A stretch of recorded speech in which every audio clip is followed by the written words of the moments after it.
have any funny stories of... Funny stories that you can share. That you can share, yeah. I can share them all. I can share them all.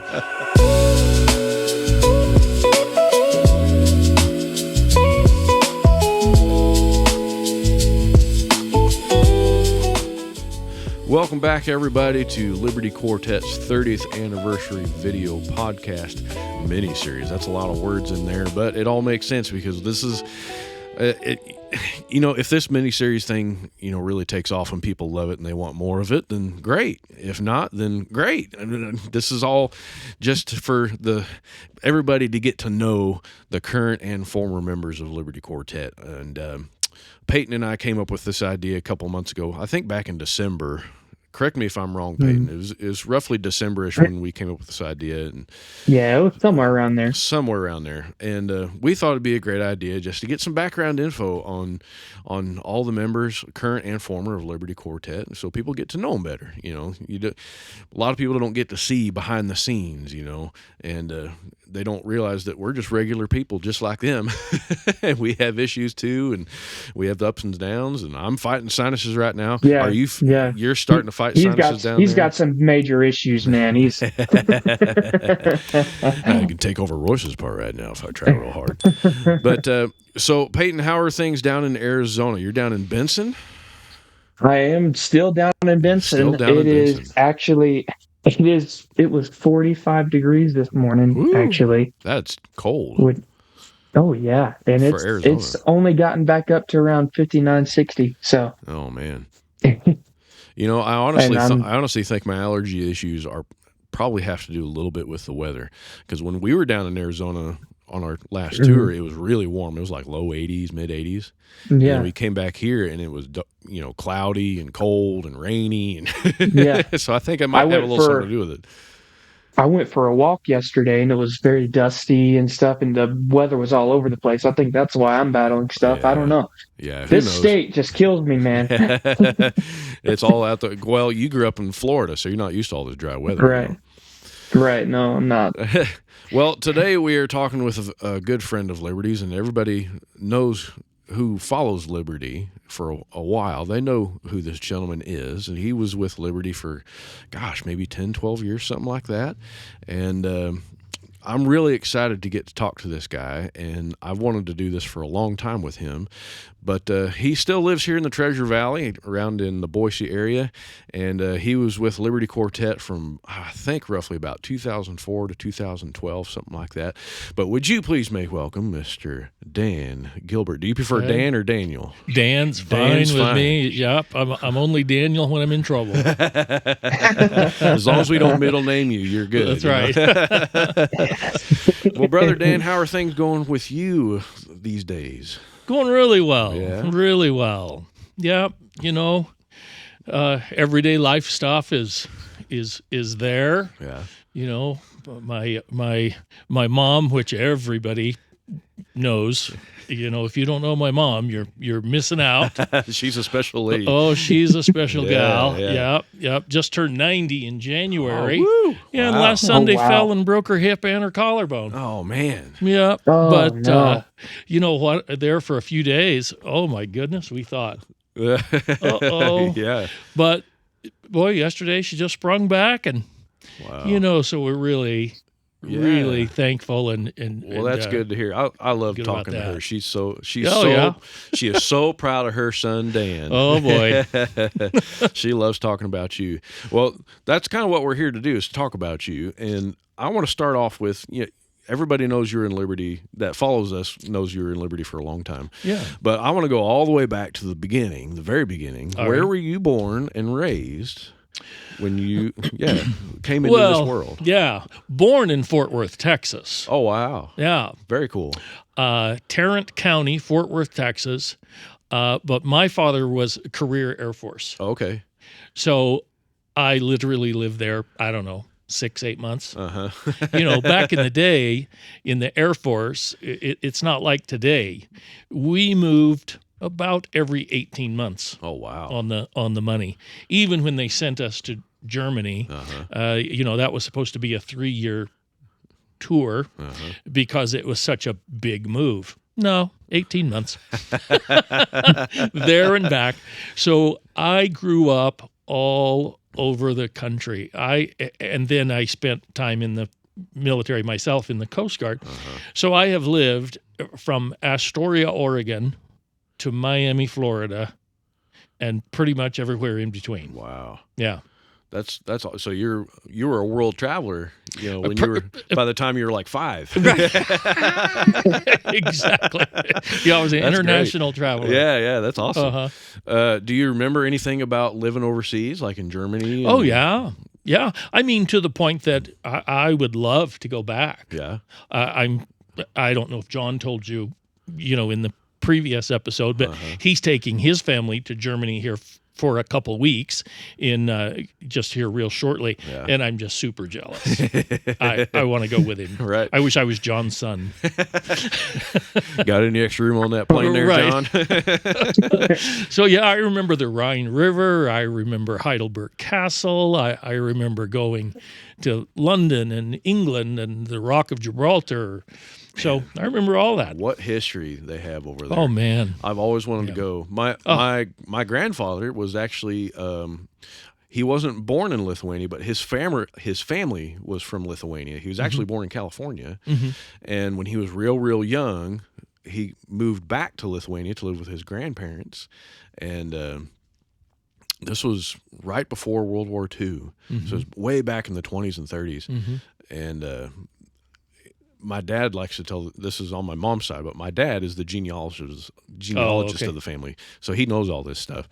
And he actually told me a story of how when my granddad on my mom's side was 17 or 18, I want to say, their neighbors came over the hill and said, hey, the bad guys are like 2 miles away. You might want to gather your stuff and get out of here. So they did. They flew back to the United States, went back to California. That's where he met my grandmother. Pow, here I am. Wow. But man, what a country that is over there. Yeah. I'd love to visit. I'd love to visit Germany and Lithuania for sure, because I've got some ancestors back in Germany. But man, that's so cool. Did you go anywhere else besides Germany, or was that your only stint living overseas? That was our only stint living overseas. Oh, okay. Yeah. Okay. Yeah. So we made the most of it. We made the most of that 18, 20 months, whatever it was. Yeah, we were going. Yeah. So you grow older through your teenage years, and you get into the Coast Guard. How old were you when you entered the Coast Guard? So 19 years old when I joined the Coast Guard. Yeah. I graduated high school in 1977 here in Idaho, Meridian, Idaho. Okay. And I was working regular everyday job. Yeah. And decided one day I'm going to go down to the recruiting office. And in the recruiting office was all branches. Yeah. I went over to the Marines. I'm like, I'm not into that. So, a little bit too hardcore. We'll skip that. Yeah. I went over to the Army. I'm thinking, yeah, driving a tank would be cool. Yeah, it'd be fun. Yeah, it'd be fun. Yeah. But not for me. I knew what the Air Force was. Yeah, because your dad. My dad. Yeah. Went over to the Coast Guard office. Man, they showed me a video of one boat crashing through the wave, and I said, that's for me. That's where I'm going. And I pretty much signed the dotted line that day. Wow. Went home and told my mom, hey, guess what I did today? Well, no telling what you did today. Join the Coast Guard. You did not. Yes, I did. No way. You did not. Yep. Wow. So, off you went. Went off to the Coast Guard. It was a blast. Wow. So what did you do in the Coast Guard? Were you like a diver, or were you a boatman, or what did you do in the Coast Guard? In the Coast Guard, one guy can play a lot of roles. Yeah. But my first duty station was, they call it the black hulls. Those are the buoy tenders. Okay. I don't know if anybody has seen a buoy that had been in the water for a long time, but if you can imagine, they're pretty gross. They're really, really, really gross. Yeah. And when you're on a black hull ship, buoy tender. I was on the Coast Guard Gutter Whitebush, long since decommissioned, Yeah. but still being used in Astoria, Oregon as a training vessel. Oh, cool. When you pull a buoy out of the water, oh my word. And when you're the new guy, you get the pneumatic grinder with a brush on it about this big. And you go after that thing with a vengeance. Yeah. With that pneumatic brush wheel. How long would it take you to clean one of them things? Oh my goodness. Hours. And you Hey, would, Private Gilbert, you pick this up machine here and you go clean that thing. You would look like the buoy and you smelled like the buoy. Oh, my word. Oh, so it didn't take me long to determine this job is not for me. Right. So I always been kind of mechanical. I like the engines. So I went to my bosses and said, this deck stuff, not for me. Yeah. I want to, at the time they called it striking. So I want to strike boat engineer. So they said, fine, go for it. Okay. So it wasn't probably the first week. All of my fellow crew members were down there scraping those buoys, covered in buoy goo. And I was walking around the ship with a clipboard, checking fire extinguishers and checking this and checking that. Not a buoy critter on me. Not a drop of Those oil. guys not a hated drop of... me. Hated me.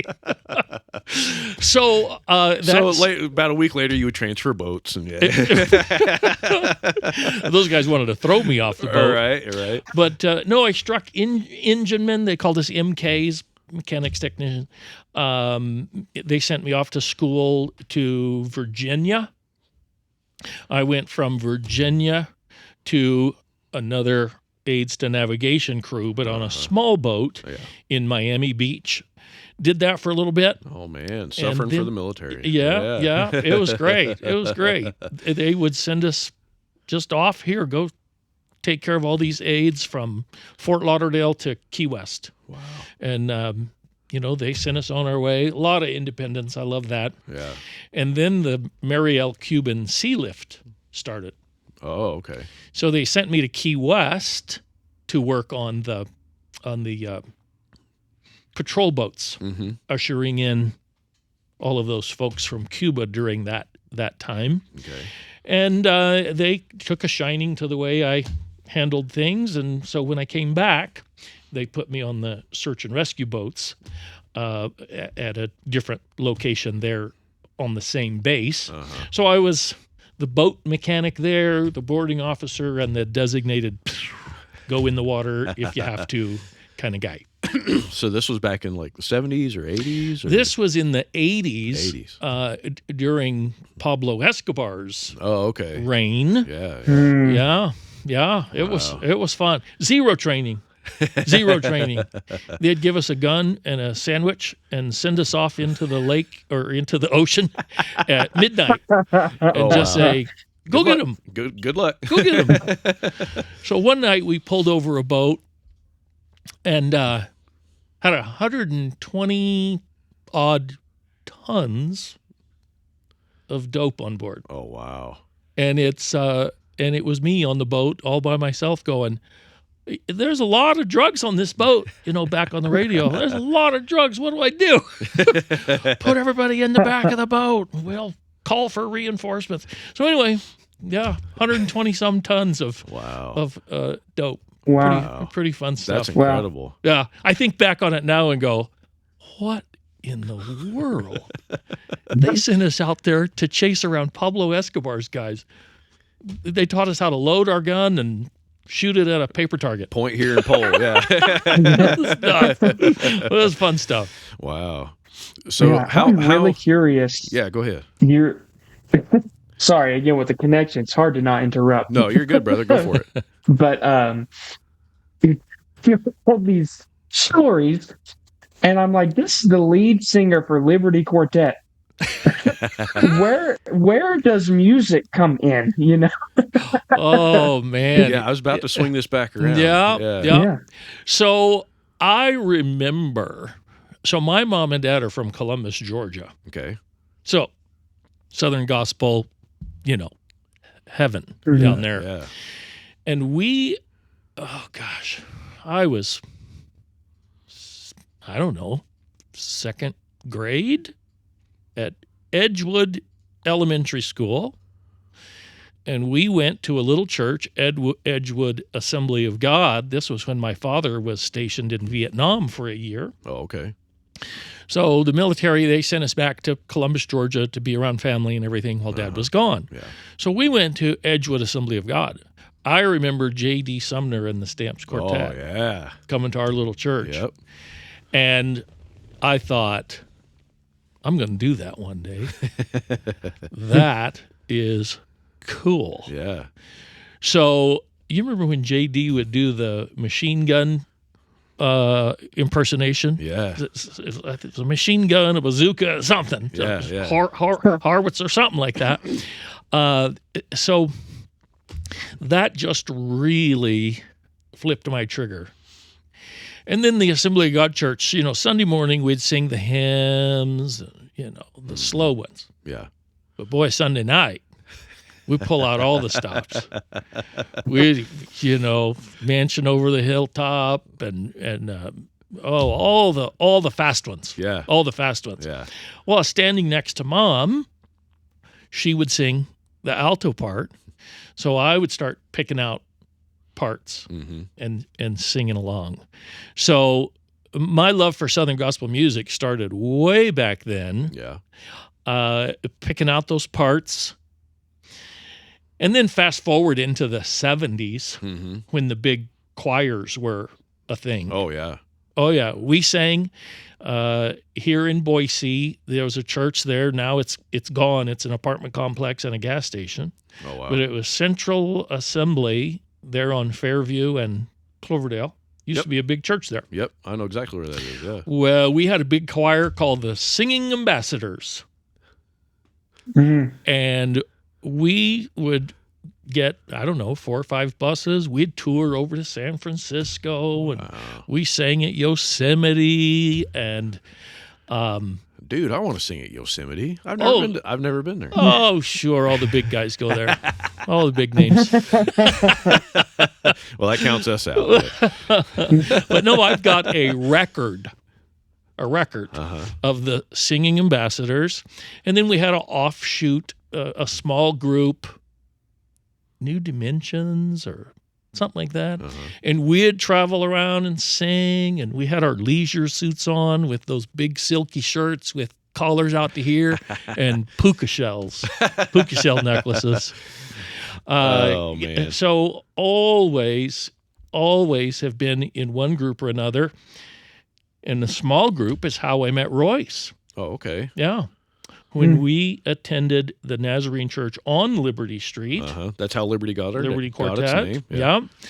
And we sang together in a small group directed by Jerry Vivig, who, a local choir director, high school choir director here, and then became superintendent of music over the school district, something along that line. But sang with Royce and Tammy in that group. Oh, and fun. oh man, I can remember. And what year was that? Oh my gosh.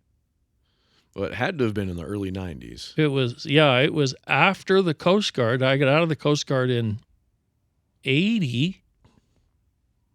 So late 80s. Yeah. Yeah. Wow.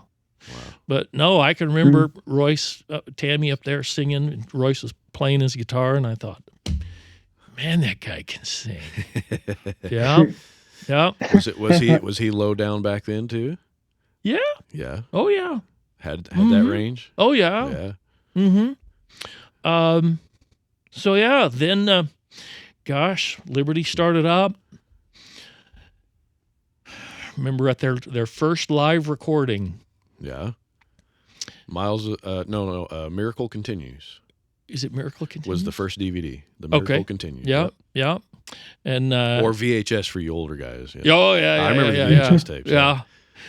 So I was at that recording. If I remember, I was not, if not the front row, I was on the second row. I'll have to look for you. Yeah. Because there are there's yeah. a couple shots there. Yep, of the there crowd. is. There is. And I think it was after the concert, John Cotner, he and I were talking, and we barely knew each other, me and John. Yeah. And John was like, you should come travel with us. Liberty had just gotten their bus. Oh, yeah. Yeah, the old Eagle. Yeah. So John, he goes, you should come out on a weekend with us. I'm thinking, you'd let me do that? Wow. So anyway, that's that was your introduction to Liberty. That was kind of the introduction to Liberty, and got the wheels turning. Wow. Mm-hmm. Okay, so rewind just a little bit. So your mom sang in church, and that's where you learned how to sing. And Dad sang. Mm-hmm. Mm-hmm. Do you have any siblings? Yeah, I've got 3 brothers. Do any of them sing too? My oldest brother does a killer Elvis impersonation. Yeah. Oh, he can rock an Elvis. My other brothers left the singing up to me. Oh, okay. Yeah. Oh, yep. Oh, it's hilarious. Great, Sideburns and everything. Yeah, that's awesome. Do you play any instruments? In high school, I played the saxophone. Oh, okay. Yep. I used to love the guitar, Chet Atkins. Mm-hmm. Oh, man, used to love listening to Chet Atkins. What a guitar player. Oh, man. I wanted to play just like Chet, but didn't have the patience to stick with the lessons. Yeah. Mm-hmm. So played saxophone. Do you still play? Do you play at all anymore? No. As a matter of fact, I had a guitar laying around the house for a long time. I sold it on Facebook Marketplace just a few weeks ago. Oh, and you should have let Peyton know.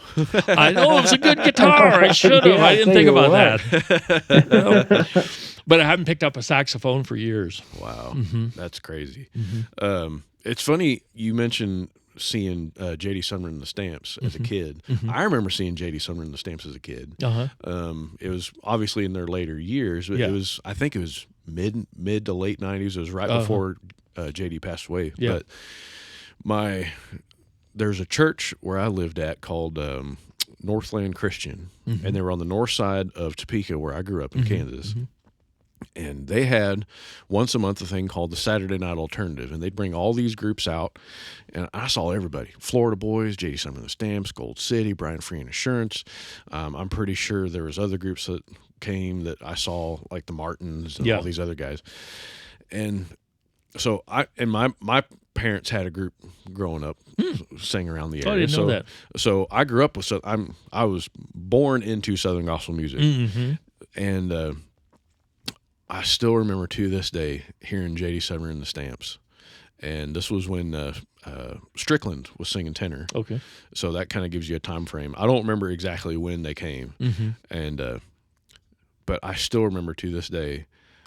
I have no idea what J.D. said the entire concert. No clue.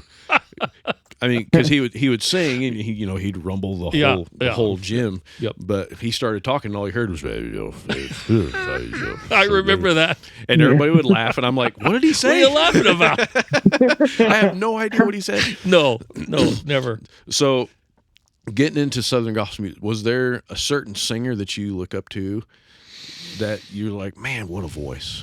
Or is there somebody you pulled from to kind of help out your technique? Or because everybody knows, and I mean this as a compliment, you are a loud singer. I'm loud. You are a loud I'm singer. not good, but I'm loud. Was there somebody in the industry that kind of influenced that, or have you always been that way? I can't pinpoint anybody that, just was a real influence. Cathedrals, of course. I mean, everybody says a cathedral. Yeah, absolutely. Yeah. So I can't really pinpoint an individual, but I've just always had a voice that projects. My wife to this day is always telling me, "Tuck, you talk so loud." I guess even a whisper is loud. I remember being in the recording studio when Scott Pergandy, he'd be sitting on the other side of the window, and I'd light up, and he'd just just take those. He goes, Dan, stand on the other side of the room. Get away from the microphone. Let me find that gain knob and turn you down a little bit. Yeah. Right. Yep. That's hilarious. Yep. So when you joined Liberty, it was Royce, obviously. He's been there the whole time. It was Royce, Paul, and Dorn, if I'm not mistaken. No. It was John's cousin. Oh, Jason. Yeah. Okay, that's what it was. Yeah. And how long did that lineup last? John and I traveled together for about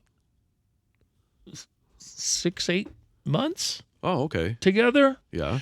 And boy, I got to tell you, I remember we were at a restaurant, we were on the road, getting something to eat. And, John, Christy said, at the time, Colby, when Colby's ready to come, you're done, to John. And that was part of why I came on. Yeah. But, John said that whatever weekend was going to be his last weekend. Yeah. I'm standing in the Burger King or wherever we are, just crying like a baby. Just crying like a baby. Same thing happened when Doran had to step down. Yeah. Man, I'm a big crybaby. But no, I just love these guys. But no, John and I, and then Jason, he only hung in there, a few months after I came in. Yeah, because he left, and then Paul had to hop up to tenor. Yeah. And then you were on lead. I was on lead. Because I was supposed to sing baritone, because Keith was in there for a little bit. But I couldn't find that baritone part. Yeah. That's the goofiest part on the planet. I like it, but I can't sing it. I love the baritone part. We hold everybody together. Man. And we get to sing notes that nobody else can sing. Yeah. That's why I like it. So that lineup didn't last very long, but once Paul took off, he left to go take care of his family. Yeah. And then Dorn came on to sing baritone and play piano, and that lineup was together for. No. Paul. I take Paul that left back. and Keith came on. Right. So John left and you came on. Yeah. And it's kind of a fuzzy area. Yeah, it really is, because there was a lot of transition. Yeah, it was a lot of transition during that time, but Dorn did come on, and you guys traveled for about a year from what Dorn told us. Okay, it was you, Dorn, Paul, and Royce, and you guys were there for about a year. You guys recorded the Alaska video, Live in Alaska. Yeah. I remember that video, and Dorn was fresh as a baby. He's no wrinkles, no gray hair. Yeah. But he looked stiff as a board. He looked so scared playing that piano. We had to loosen Doran up. We had to loosen him up. But man, what a time that would have been with that lineup. Yeah. And it's funny how things come full circle. How Paul left to take care of his family, and then he came back around 2014. He's still with the group now.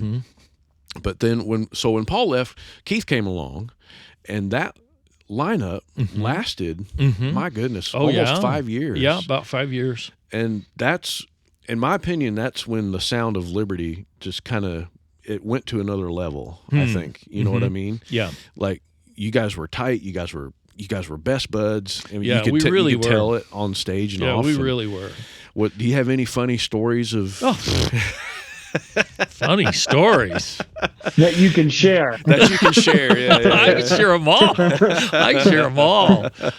Oh my gosh! Actually, let me tell you a story. All right. So when I first joined the group, I went into the bus barn. Yeah. There at Royce's place, and way in the back corner is a bookshelf, and it's just got all the old stuff still in it. So it's got all the old albums, it's got all the old videos, and I saw the old DVDs, and I looked at Russ and I said, can I have a few of these? He's like, yeah, you can take as many as you want. So I grabbed all of them. Yeah. Took them home, and I'm not kidding. I spent 2 days, and I watched every single video back to back, front to back. And I eventually copied them all on my computer, so we have a digital backup just in case. But there was a special feature on one of the videos. I think it might have been the one down in Yuma. Oh, yeah. Mm-hmm. What was that one called? Above and Beyond. Okay. And you guys had a special feature on there where Royce was out in his suit, tilling up his garden and stuff. Yeah. And here comes the bus swinging around the corner. Paul, we got to go. Or Royce, we got to go. Get in the bus. So he runs into the bus. Yeah, but first, it didn't. Tammy hand him his microphone. Yeah. She was standing right off camera, and she hands him his microphone. He grabs it and hugs her and kisses her on the cheek and runs he was onto in the his bus. suit. Oh, man, that was funny. But I don't know if you ever knew this, but so the very last shot of the bus driving down I-84 here in Boise, did you ever see that somebody had left the bus bay open? No, I didn't know that. Yeah. Really? Yeah. It took me a couple watches, but I finally looked at it. I'm like, what is wrong here? And it finally clicked. I looked at it was the front bay on the passenger side. The handle was just all the way up. It was the top of the bay was popped out. Did you know that? Had no idea. Yeah. You're going to have to go back to your DVD and watch that. No, I had no idea. And look for that at the very end. If anybody at home still has that video, look for that little spot. That's probably my fault. They couldn't find a speaker ever since. Yeah. I was wondering what happened to that speaker.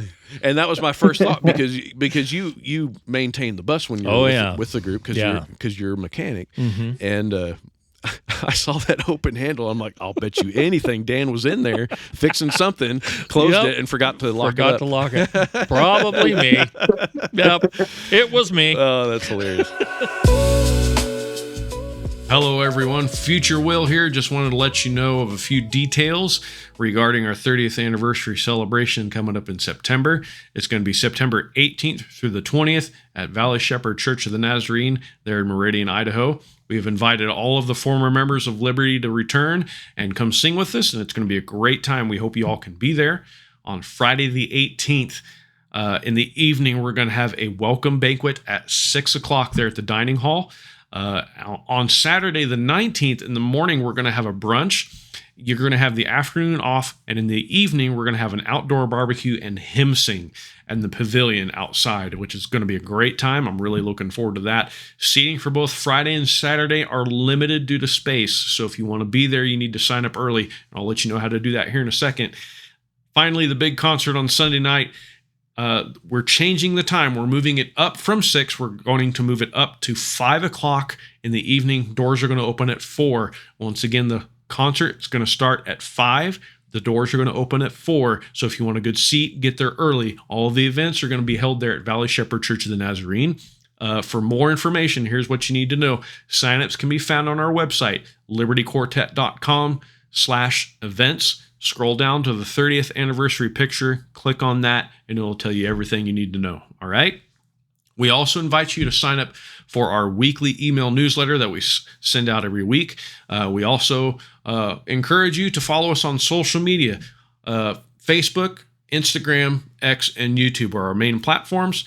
We release a lot of information on those platforms as well, so make sure you follow us there. Our entire schedule can be found on our website as well, so libertyquartet.com/tour is our entire schedule. Also, if you have a smartphone, you can download the Bands in Town app, and our entire schedule is on there as well, and it'll notify you when we're in your area, and it's free on top of that. All that being said, thank you so much for taking the time to listen to this. I'm going to quit talking. We're going to get back to the podcast. See ya.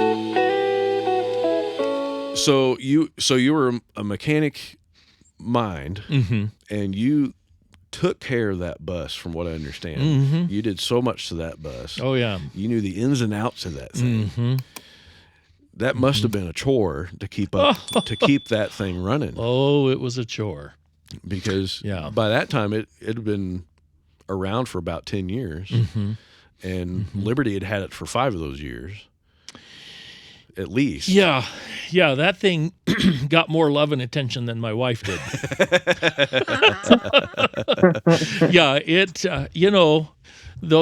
Those buses take a lot of work, and the older they get, the more attention they require, and to keep them looking good. And we would go to different events whether it be NQC or Visalia or, wherever. And I'd see the other guys' buses, and they're shiny and clean. And Brand I said, new. well, our bus isn't new, but I can make it shiny. Right. So I would work tirelessly I remember on that thing. And Dorn will say it to this day. He's like, man, Dan kept that bus together with, gaff tape and bubble gum and paper Yep. clips and Yeah. anything you could find, and just kept that puppy running, and it got you down the road. Got us I down would the say. road. Yeah. We had different things along the way. One night I remember late, we were, I don't know where, and I was driving and it just quit. Oh wow, It just quit. that sounds familiar. Would not go. So we pulled off at the side of the road, stayed there on the side of the road, put a call into a mechanic. A mechanic came in. I don't know how this guy did it. Just right out the window, right below the driver's seat, you could open up, and it looked like the cockpit of an airplane. Uh-huh. All the wiring would go into this bay with all these fuse panels. He just went right to that bay, put in a new fuse. All right, you're good to go. Wow. Started right up. This guy was a genius. How did he know that? He was a genius. That's great. One Sunday morning we came out of a service, started the bus. Somebody said, "Hey, something's leaking in the back." Went back there, fuel spraying everywhere. Oh man. So Oh, I wow. took my Liberty uniform off, and I always had a pair of coveralls in that bus. Yeah. For just such an occasion. Put my coveralls on, climbed back in that engine compartment. Fuel line had just chafed. Yeah.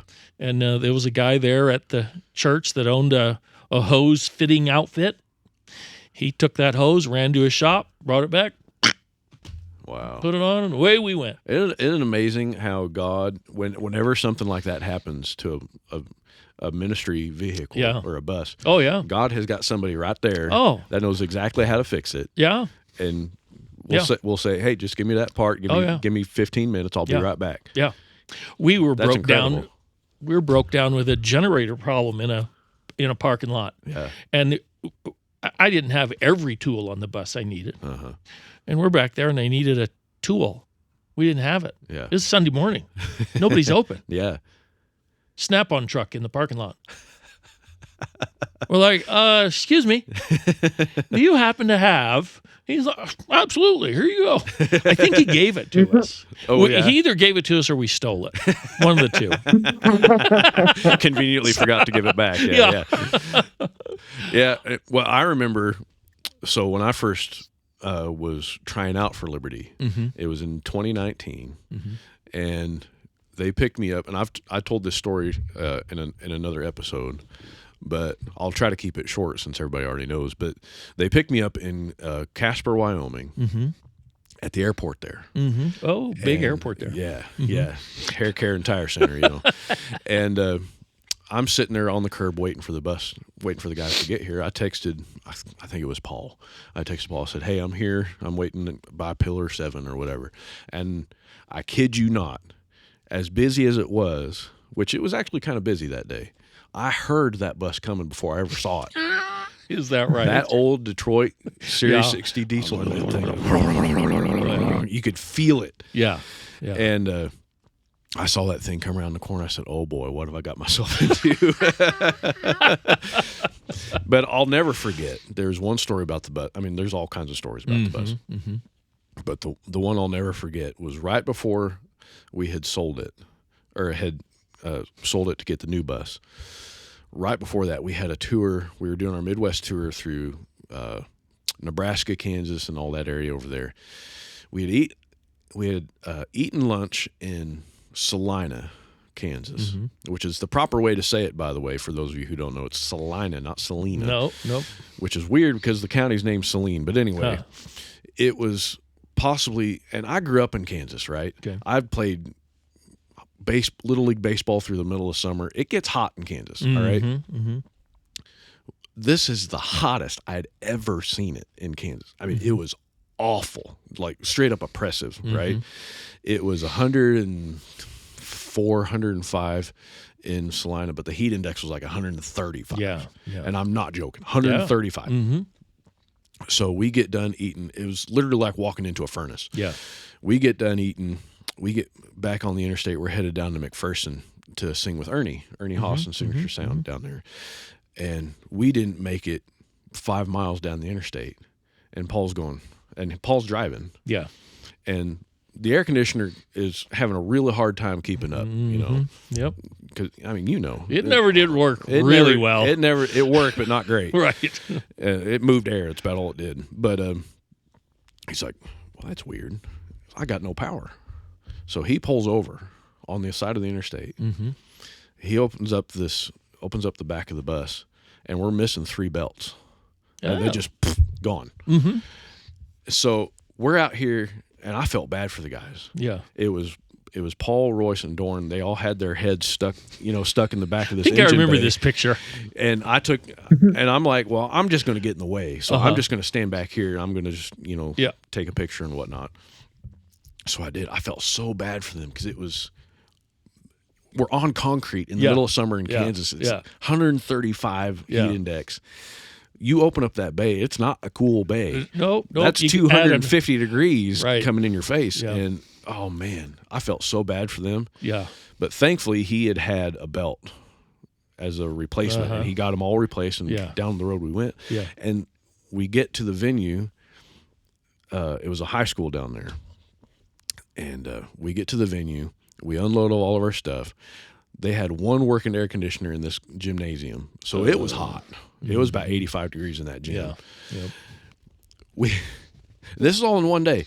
And we get done singing, and Paul goes back out to the bus, and he can't move it. It's like he said the brakes are stuck. Mm-hmm. They won't disengage. Mm-hmm. Mm-hmm. So he's like, there's no way we can get down the road. I mean, he was able to disengage it enough to pull it around to the other side of the gymnasium there. Mm-hmm. And by this time, Ernie and friends had gone on.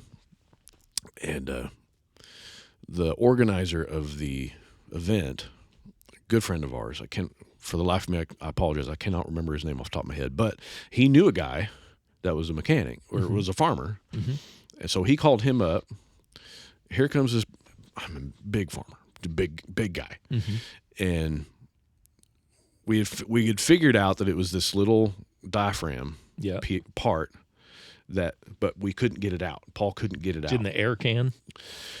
I don't remember, but it was a part no bigger than this. Yeah.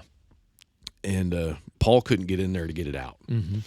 So this farmer guy comes out, and Paul says he had fingers like Snickers bars. Yeah. They were just so thick, and obviously he had worked on big machinery his entire life.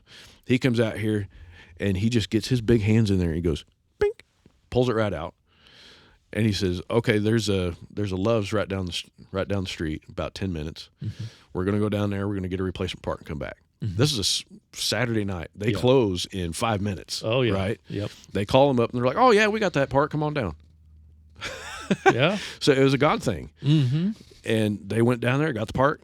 He gets in there, takes him 5 minutes. He shink, and he's done. Oh, it's just all knowing what to do and how to do it. It was amazing. Yeah. And just comes with experience. It was just a God thing the whole time. Yeah. And thank goodness we got the new bus. The new bus, because I don't know if that old thing could have lasted much longer. But yeah. I got to tell you something real quick funny. about that. Go ahead. Go ahead there. I'll tell you something about that new bus. So I was the bus Nazi. Yeah. It was supposed to be my job. Yeah. So we had a rule, kind of, especially at nighttime. Let's keep it 65, 67 miles an hour. So guys can sleep. So guys can sleep. Yeah. Well, I could tell what that bus was doing with being in bed. Yeah. And man, we'd be driving down that road. If there was hills, we smelled brakes burning. Oh yeah. Well, I had downloaded a GPS app on my phone. I know where this is going. Because I do the same thing. So I'd be out there, I'd be back there sleeping, think, we are flying. Yeah. And I'd pull up that GPS. 78, 80. I'd open my curtain, go up front. And that bus, when you're driving at night, you can't tell when somebody's walking up behind you. Yeah, it's so loud. It was so loud. So loud and so dark. Yeah. I'd just put that phone in front of whoever's driving. And they're like, oh, sorry. I didn't know I was going so fast. Slow down. So This thing does have this a cruise new control. bus. Yeah. I went with you guys to Canada. You did. Thanks for letting me go. That was awesome. That was a blast. Thanks for letting me drive that new bus. Yeah, and that's a funny story too. That thing. Oh, that was funny. Well, somebody else was driving. I was back there sleeping. Yeah. I remember sitting back there going, why is this person going so slow? Because it just didn't feel like that bus was even moving. Yeah. Yeah. I'd go up and look, and you guys are doing 65, 70 miles an hour. This new bus is nice. Right? This new bus is nice. I tell you what, though, it does ride completely different from that old bus. Completely different. So the new bus, the old bus was really good this way, traveling down the road, so side to side. Not so good this way. The new bus is the exact opposite. Oh, It's yeah. really good. Yeah. Floating down the highway if you're going straight. Yeah. But if you're With taking no a corner, wind. but if you're taking a corner, boy, you better, whatever that sign says, you better take 10 miles an hour slower. Yeah. Because it'll feel like you're about to tip over in that thing. But Well, the old bus, you had to do that 10 mile an hour less because it would just throw you. yeah, It would stay straight, but it would throw you. yeah. So, I want to cycle back to you actually worked for John for a while. Yeah. Was that during Liberty or was that after Liberty? After. Okay. So you came off the road in 2012. Yeah. And you went to work for John. Oh, goodness. What did I do after that? Oh, my goodness gracious. I was literally digging ditches. Yeah. Right immediately after. I was digging. It wasn't digging ditch. It was trenching through underground utilities. Right, Boy, right. what a change. One day a microphone and a suit. The next day a hard hat and mud everywhere. But no, I was in landscaping for a long time, and I did work for John way back before I ever joined Liberty.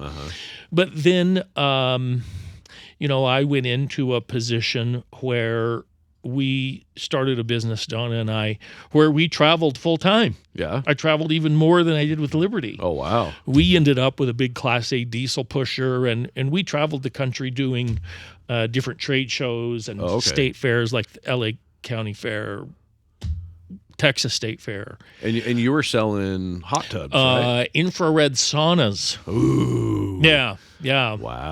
Yeah. Still have my fingers in that today. But no, as a matter of fact, I got really spoiled driving the Eagle, and in shopping for a motorhome, I would literally not even get out of the parking lot. Yeah. With this Winnebago or some cheap thing. Well, then one day I went to drive a Beaver Patriot Thunder. I didn't get it out of the driveway, and I told the guy, I'll take it. It was night and day. It was like driving the Eagle. No, then COVID hit and shut that down. Yeah. We did that for 10, 12 years. Yeah. So COVID hit and shut that down. I immediately sold the big motorhome. Yeah.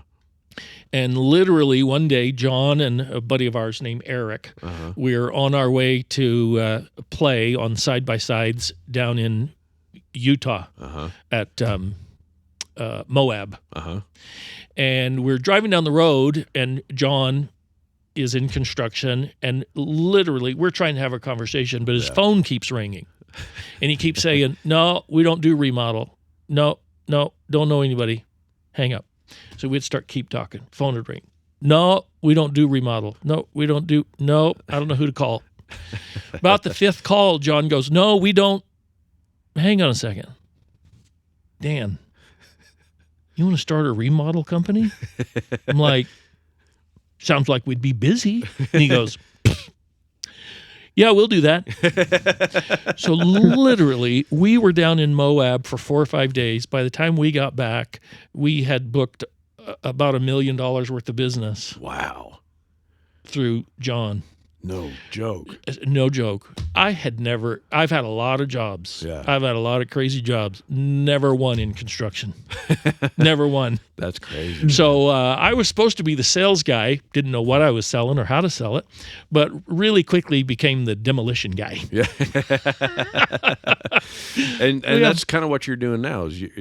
Right? You're kind of doing still the remodel thing. You still got your fingers in the, but you still got your fingers in the. Heavens, no. No. I did that for 2 years. So that's enough. I called John and I said, dude, I appreciate the opportunity, but this is not for me. Yeah. I worry too much. I'm a people pleaser. And I called John and I said, I can't do this. I haven't slept for 2 years. Yeah. You know, I called my business partner. We all three were in business together, Eric, and I told him, nah, I'm done. Yeah. We're still buddies. Yeah. They were at my house the other day helping me work on my boat. So we're all still buddies. So it wasn't that. It was just, no. But what I do now is I work in the building industry for a company out of Michigan called Builders Buying Group. Okay. And all I have to do is go talk to builders, and then we help them get money through rebates that these different manufacturers have. Gotcha. Yeah, so that's what I'm doing these days. So that's what you're doing now. Mm-hmm. So I kind of want to tie that in with your time with Liberty. Mm-hmm. We've been asking everybody this question because it's kind of an overarching theme. Can you point out any time while you were in Liberty or that, and Peyton, you might help me out with this. You're kind of wording this a little better than I have, but was there a specific moment in Liberty or something you learned while you were in the group that has stuck with you since? Like that has bled into your life after Liberty? Yeah. And specifically, was there anything you learned from Royce that has stuck with you through that time? Well, it was interesting. God's got us in our time in our lives. I'm learning less and less is a mistake. Uh-huh. And I'll tell you one thing, transitioning from traveling with Liberty to traveling in my own company, I had no problem with all the details that go into traveling. Yeah. Definitely learned that. But, I think Royce's tenacity and never quit, keep faithful to what God's called you to do. Yeah. Trust God to be there. One day in particular, I remember I think we were at the recording studio rehearsing, something like that, but we had all left to go to lunch. Mm-hmm. Payroll was coming around. Yeah. Liberty had no money. None. Our need was about $12,000. Wow. Yeah. On the way back to whatever it was we were doing, we stopped by the post office, opened an envelope. In there was a check for a little over $12,000. Wow. From a gentleman, some part of the country, who had sold a piece of property, something along that line, and written a check to Liberty for a little over $12,000. Talk about God's timing. Oh, holy cow. Yeah. And I'll tell you what's always stuck with me is how music ministers. Somehow how music can minister more than the spoken word. Uh-huh. And I reflect back.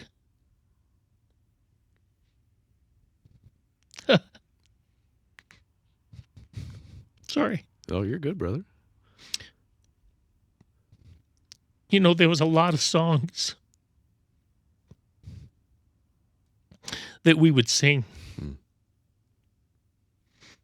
And sometimes, you know, after you've sung that song 200, 300, 400 times, Yeah.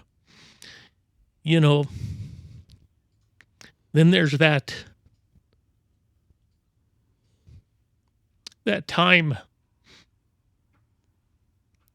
that trial that you're going through, that I would be going through.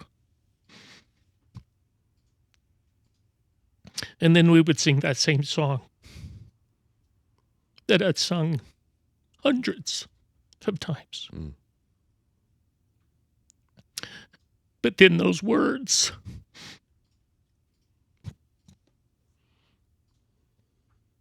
would speak to me. So when somebody would come after a concert with that same story and tell the story of what they're going through and how that song that we sang ministered to them and brought them through, it kind of makes it all worth it. You know? Exactly. Yeah. It makes it worth. What these guys do is not easy. You know, a bus, however new it is, however fancy it is, at 4 a.m, it's still a bus. Yeah. It's still a windshield. You're still up there driving through the night with stuff going on at home that only they know about. Maybe the other guys on the bus know about it. Maybe not. It's just you and that windshield and that bus. But there's always the music and the words. You know, it's it's easy to become complacent. Yeah. You know, like you just said, you could sing a song hundreds of times, and it gets to the point sometimes, and same with me. It gets to the point sometimes where it's just like, man, we got to sing the song again. Yeah. Or I've sung this song so many times, you start to lose the meaning of the song in your own mind. Yeah. Yep. And then you put that mask on and you just go perform it.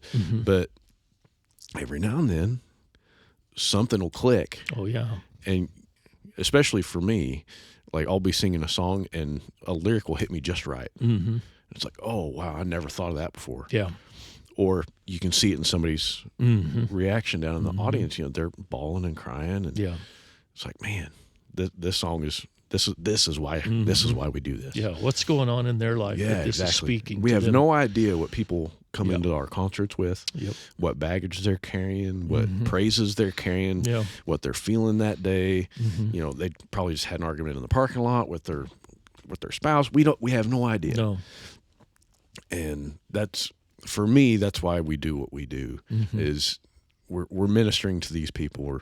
We're bringing them closer to God. We're reminding them of the love of Jesus and what He brings to the table. And for me, that's why I do what I do. And to me, it makes it all worth it. Yeah.